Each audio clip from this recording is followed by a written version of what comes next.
घरापर्यंत आणि घरी गेलं की तू म्हणाले लगेच चहा बनवून देतो आणि तो ते परत तावा ठेवतो आणि शिकून देतो तुम्हाला बघूया जमते का?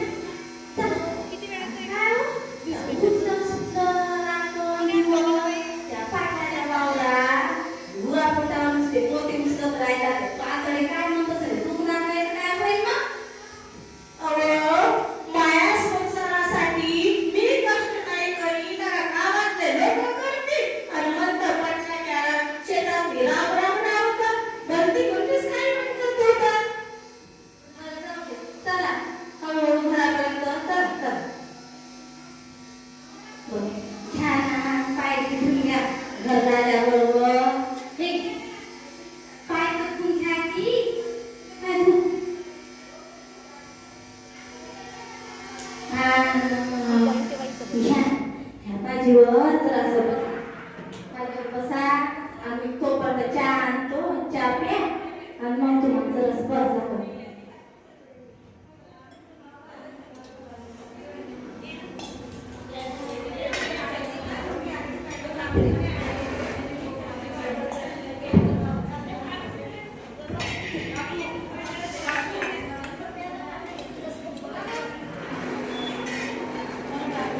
दुसरा माईक चालू करून द्या मला दुसरा माईक चालू करून द्या तुम्हाला वरतो तावा ठेवून असताय तावा गरम करतो आणि शिकून देतो तुम्हाला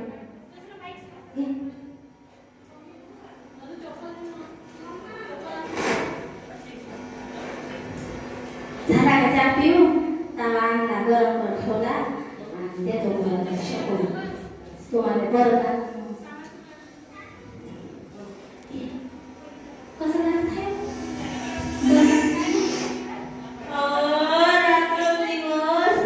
शेकून देते झाडाचा पाला काढून लावते कोणते औषध देते तरी पण का फुटाले तयार नाही करत काय करू काय नाही मला काही समजत नाही मला ते बरं वाटत आता त्या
शेषे बाई त्या दाजीबाईंना लय बिमार आहे हो.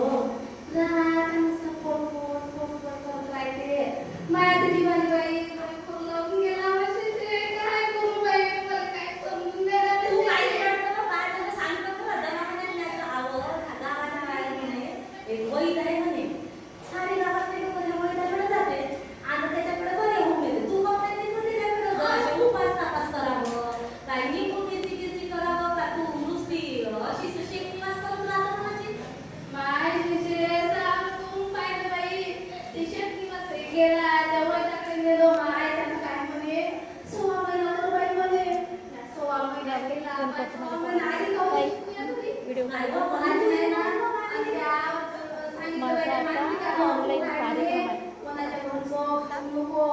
पहिला दिनाचाच आहे. पाणी नको मी जातो पिऊ. घरी माझ्या पोराला आणि फोन करते. हे व्हिडिओ पकडा ना. हो का? किती आहे? हो बाई. म्हणून तू काय येत नव्हती ना बाबा. इथे होते ना. आता घेतो ना. आपल्या मातासाठी थोडं सरकारी करतेच ना शेषे. मग बरं आहे हो. मी आम्ही आली बरं जाऊ दे शेषे. मग कोणच काम काय विचारे सांग ना काय म्हणतोस जराशे पैसे वगैरे पाहिजे होते. तर देतो ना.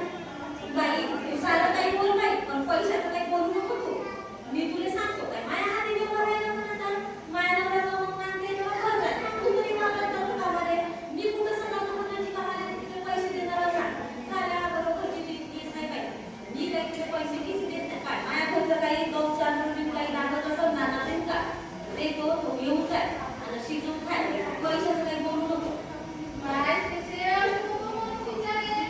तू येऊन का जरा मला नाही विसरत मी. असं काहून करतो? शेजारचे आवं, असं तू म्हणणं समजून तर बरोबर आहे. सारी सोनं आणता येते बाई, पैशाचं सोनं आणता येते काय? तू सांग बरं. म्हणतो, हो, तू एक म्हणणं बरोबर आहे. कारण की लय दिवसापासून बरं नाही आहे. मग पाहीन मी, पण मी आताच काही सांगत नाही बाई. ते विचारे 1,500 रुपये तू येऊन प्राणवती काय हवं? 1,500 रुपये का मग? हो ना. आणि मी तुमच्या मध्ये मग काय नाही, तुमचे एवढे पैसे म्हणायचे. पण तुला द्यायचं म्हटलं तर काय नवऱ्याला मला विचारायला लागत का नाही? हो बाई चालेल. मग आता तू सांग बरं तुला जास्तीत जास्त 500 रुपयाची मदत करू शकतो बाई 1,000 रुपये किती काही देत नाही माय शेषे असं नको करू विचारे. मोठे ऍक्शन तुझ्याकडे आली आणि 1,500 तू म्हणून करतो 500 रुपये देत का? 500 रुपयाचं काय नाही पाहिजे जराशी दे ना शेषे. बरं बाई लढू नको देतो पण बाई वापस कवा करशील ते सांग वापस करशील तर देतो नाही का तुम्हाला पैसे तिकडं तू देतो कसं मग येते अहो शेषे पाय बाई रात्र दिवस काम करीन पण तू या पैसे चुकीत मला ये रुपया सुद्धा तू या दे ठेवणार नाही मला शिल्लक. मी वापस करीन.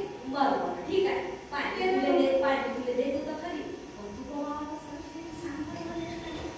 देतो बस शेषे वापसच देतो बिचारे. माझ्या नवरा पुस्तक झाला किंवा समजून गेलं ते पावते वापस आले म्हणून ते नाही शेषे. पाय देतो तर खरी पण वापस करेल हो ना देतो बाई, माहिती आहे.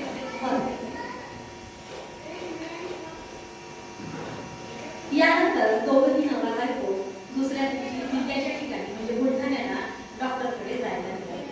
दिवस निघाला ना. चला हो तू तिकडे गेली आणि मी जरा डोळ्याला डोळा लावून पाहिला आणि थोडीशी झोप. चला सकाळी 9 वाजता आपल्या निघाल आहे. ते हल्लीकाळी आपल्या गावात थांबते ना 9 वाजता निघते. चला जिल्ह्याच्या दवाखान्यात जाऊ बुलढाण्याच्या. चला चल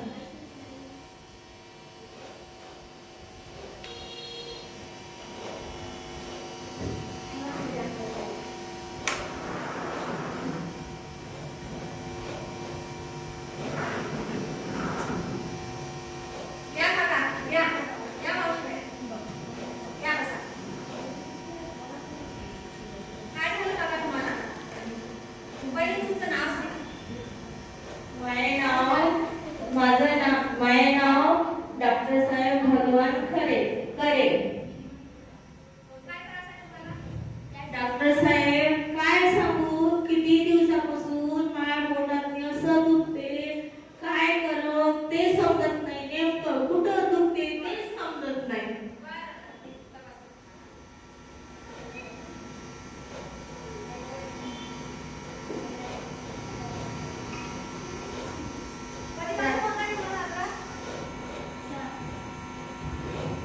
झाला 1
बरं बरं करा पाहिजे.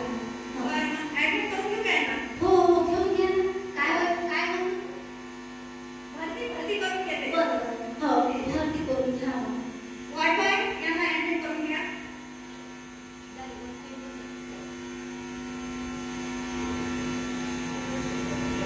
देवा काय मी एवढी तुम्ही माझे वर्ष पाहून राहिला इथपर्यंत यासाठी पैसे जमा केले, 4 लोकांकडून पैसे आणले आणि काय रे देवा काय करावं काय समजून राहिलं नाही बाई.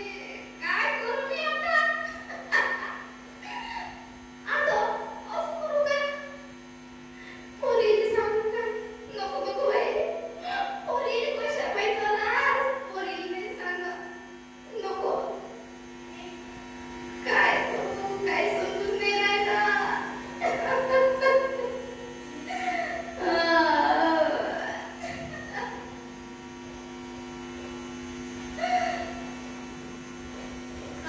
रडून राहिली व चल रडू नको. कशी कशी आपण आपल्या पोटातली खळगी भरतो आणि आपण आजारी माणसानं का जगूच नाही, आजारी माणसाने का जगण्याचा अधिकारच नाही. उठ चल रडू नको. या दुःखाने कंटाळून गेलो मी. जाऊ दे आता मला मरून जाऊ दे तरी चल चल उठ. काय हो तुमचं? उठलं सुटलं मरून जा वाटते, मरून जा वाटते. मी आता असं म्हटलं की मला लई करायला लागते बा. मग मी कोणाकडे जाऊ? मला थकल्याशिवाय हाय कोण? पोरी आपापल्या घरी गेल्या. सारेजण आपापल्याच्यात मग नाही. माझ्या बाबा लक्ष नाही देत. माझी बहीण नाही माझ्याकडे लक्ष देत. माझे बाप मरून गेले बाबा. आता तुम्ही सगळे माझ्यासाठी तरी मी म्हातारी मरून जा वाटते. असं नका म्हणत जाऊ.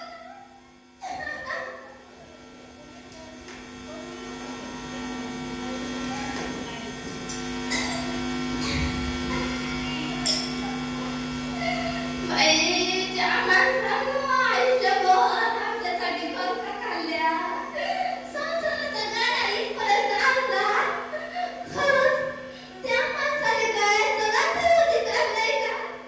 का गरिबानं मरूनच जावं? का गरिबानं मरूनच जावं? मला काय समजून नाही राहिलं बाई, काय करू?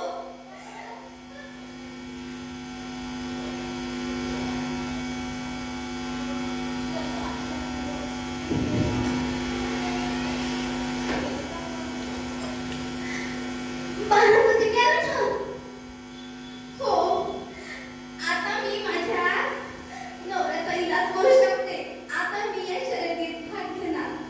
हो आता मला उपाय सापडला आहे. जाणार मी आता त्या शर्यतीत. डॉक्टर साहेब कुठे गेले? डॉक्टर साहेब मी काय म्हणतो? मी काय नाही आता माझ्या माणसाने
ते 40 वर्षापर्यंतचेच बाया आणि माणसं पार्टिसिपेट करतात.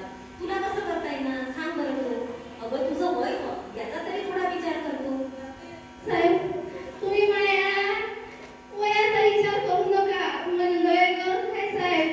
मला हे तुमचं काय होय कधी गेलं ना ते पहिला वर्ग शिकली हो साहेब म्हणून जर तुमचं वाचता आलं म्हणून ती इथपर्यंत आली साहेब. पण तुम्ही मला नाराज नका करू साहेब. मला मी भाग्यात आहे साहेब. बरं बरं ठीक आहे. मी माझ्या साहेबांना विचारून येते आणि मी तुला कळवते. मी इथंच असतो जाऊ. हो साहेब खूप काय म्हणते साहेब तुमचे.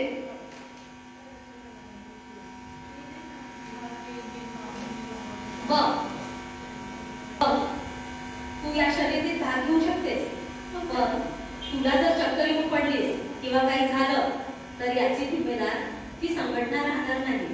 तर तू या सगळ्या गोष्टीचं भान ठेवून जर या शर्यतीत धावत असशील तर आमची काही नाणाई आहे. तू धावू शकतेस. हो साहेब. तू या सगळ्या गोष्टीचा विचार कर आणि ती रांग आहे ना तिकडे त्या रांगेत तू उभी राहा. इथं हो त्या रांगेत उभी राहतो आणि जेव्हा हुटर वाजेल ना असा पो आवाज येईल ना तेव्हा तू धावायला सुरुवात करशील. तर तिथे त्या रांगेत तू उभी राहा तिथे. राहा तिथे उभी. हो.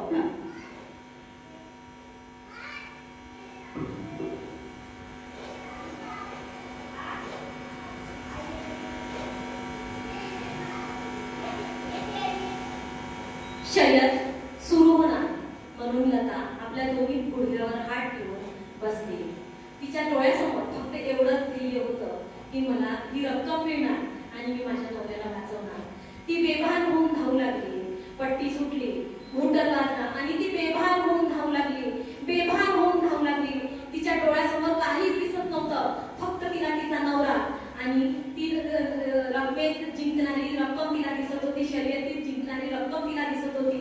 ज्यामुळे तिचा नवऱ्याचा जीव वाचणार होता. फक्त तिच्या डोळ्यासमोर तेच दिसत होतं.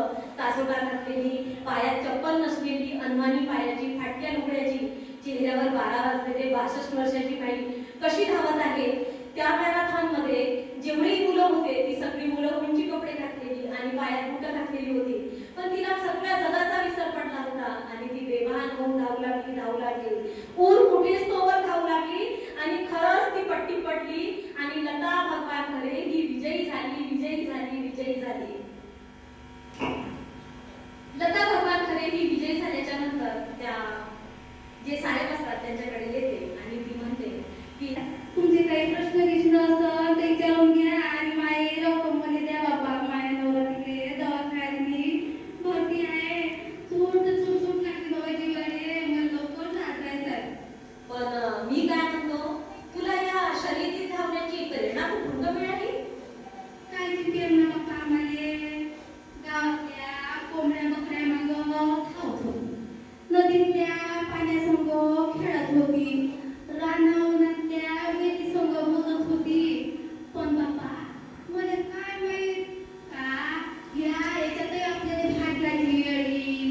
माझ्या नवऱ्याची मला फळाव नाही आणि मी या जिल्ह्याच्या ठिकाणी याव नाही आणि मध्ये यायला म्हणजे ह्या धावण्याची पण पैसे भेटते. हे काय बाबा आम्हाला माहित नव्हतं. पण काय नशिबापुढं काय चालते बाबा म्हणून मी त्यात आली. या होत्या लता भगवान खरे ज्या आपल्या नवऱ्याच्या ऑपरेशनसाठी आणि बिमारीसाठी जिद्दीने परिश्रमाने त्या इथपर्यंत आल्या, धावल्या आणि त्यांनी ही शर्यत जिंकली. तर इथेच ही आपली नाटिका संपन्न